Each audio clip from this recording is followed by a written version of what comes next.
good to see you again today, Hannah. How's life been recently? It's been good. How about you? Been good. Busy as always, it feels like. Yes. Don't mind me if I'm on my computer. I'm just going to be taking some notes through our conversation. Okay, perfect. How's work been lately? How's everything been going with that? It's been stressful. There's been just, new responsibilities, lots of change, and it's been busy. And remind me what you do again. I remember you work in finance, but I forgot exactly what the specific job that you held was. Yeah, I'm a banker right now. I'm actually working on Wall Street. Okay, so good for you. It's a little intense. Definitely high stress job for Mhm. sure. I have a couple of friends who are working in investment banking, and it's long hours and lots of different projects and lots of different stresses that you have to deal with. So lots of respect to you. That's not an easy job by any means. Thank you. How do you feel about the job? How are you dealing with kind of some of the stress that comes along just inherently with working on a place like Wall Street? The expectations are really high, and I definitely take a lot of pride in my work, and so I'm proud that I'm there. I'm proud of the sacrifice that I've made to get there, of course. But also, what's weird is I was so excited to get there, but I can't help but feel at the end of the day just so excited to be done and go home. And I'm generally really tired at work, and then I kind of collapse. When I get home, I'm just kind of done with the day. Yeah, I'm sorry to hear that. It's definitely hard when you're working in environments like that where there's a lot of pressure put on you. I think a lot of the times when you go home at the end of the day, it can feel relieving in a way that you kind of get a break from that pressure. I'm kind of someone, I've always wanted to work as a physician, but it is still work at the end of the day, Mhm. where there's pressure and there's expectations, and a lot of times it can lead to a lot of stress and a lot of issues, like you mentioned, feeling very tired and just feeling not quite yourself some of the time. So that's really hard to deal with, and I know it's not an easy road, so I empathize with you there for sure. With work, what do you feel like are some of the specific stressors that you have that are coming from work? I have a manager, and he's great. We get along generally, but he just puts a lot of pressure on me for deadlines, and if I do something wrong, and it just seems like he's micromanaging me. I feel like I kind of always have someone breathing down my neck. Yeah, that's hard. It's hard to kind of do what you need to do when you feel like you have someone breathing down your neck at every step of it. How do you feel like that particular stressor, this manager kind of breathing down your neck, is affecting you physically? Do you feel like it manifests at all in kind of how you feel physically? That's a good question. I feel like when he acts like that and I have a situation that comes up where I'm receiving criticism, it just makes me feel very demotivated, and I get just so tired, and of course super stressed, but then just kind of feel defeated. It's kind of I don't have any more energy. So just to make sure I'm understanding it, when you kind of have this interactions with them, there's a lot of pressure. You just feel very kind of tired and unmotivated and just kind of lack of energy, if there's not a better term to put it. Yeah, and that makes sense. How would you say your sleep has been lately? Do you feel like you've been sleeping enough? Definitely not. Okay, yeah. Aren't we all, right? Yeah, I just don't feel like I'm sleeping very much, and I never feel well rested. I wake up in the morning and I am just exhausted, and then I go home from work and I am exhausted. I never feel like I have energy. Just this big exhaustion cycle. Yes, exactly. How many hours a night are you normally sleeping? If I'm lucky, I get 5 or 6. That is tough. That is tough indeed. Yeah. And so you work in a career that's really, like you mentioned, high stress with a lot of expectations. How do you kind of deal with that gap between feeling really exhausted and tired, but then still having to perform? I just live off of energy drinks, honestly. Okay. That's the way that I get through. Yeah. Do you feel like caffeine has been effective in helping to kind of bridge that gap? What's kind of been your experience with using caffeine? That's a good question. I feel like it works. I definitely, it gets me through the morning, and then it gets me through the afternoon. Yeah. But I feel like when I don't take it, I get a huge headache. Yeah. And so it's I can't stop. And that's pretty common with a lot of people who use caffeine on a regular basis.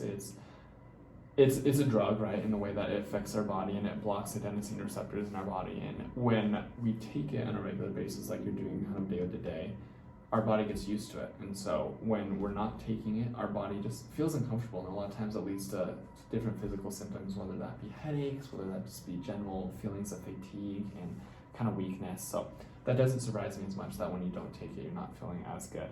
So you mentioned you're using energy drinks. What energy drinks are you drinking, and do you know how much caffeine they have in them?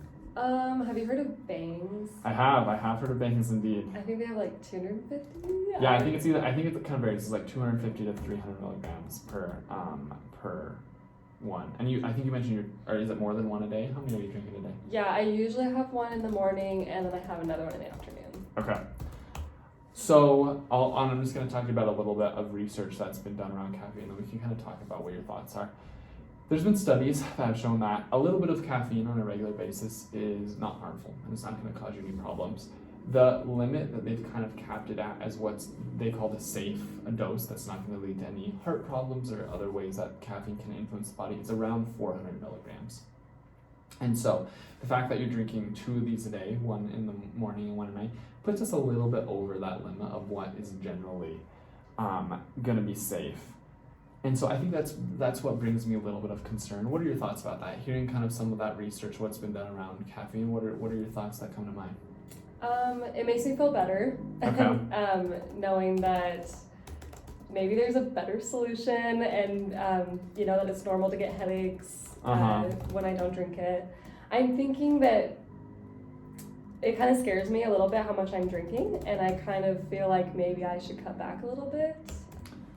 Yeah, I think that could be potentially a great solution. Do you feel like it would be, say for example, you just only drink one in the morning and didn't drink one in the afternoon? How do you feel like you would be able to perform at work if you just had one in the morning and not in the afternoon? I feel like that's a place to start. Like, I feel like I could try that. Mm-hmm. Yeah. And as with a lot of things, there's a balance, right? We obviously want to make sure that you're still being able to do your job. We're not trying to get you fired because you're sleeping at your desk or whatever.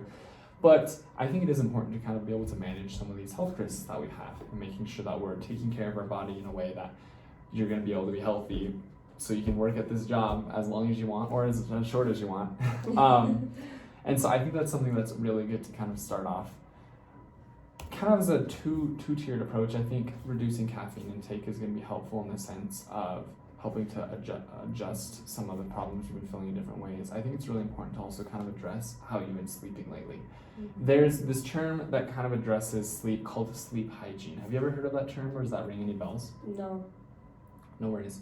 Sleep hygiene is essentially deals with our habits and the things that we do around sleep. It deals with when we go to bed, if we're going to bed at similar times, where we're sleeping, the things that we do before we go to bed. And it's the sleep hygiene that really influences the quality of sleep that we're having and how fast we're able to fall asleep, how we feel when we wake up, the different cycles that we go through while we're sleeping. And so I think that's something that's really pertinent when you're thinking about in situations like yours, where you don't have necessarily a lot of time to sleep. And so you really want to make the sleep that you have, make it effective.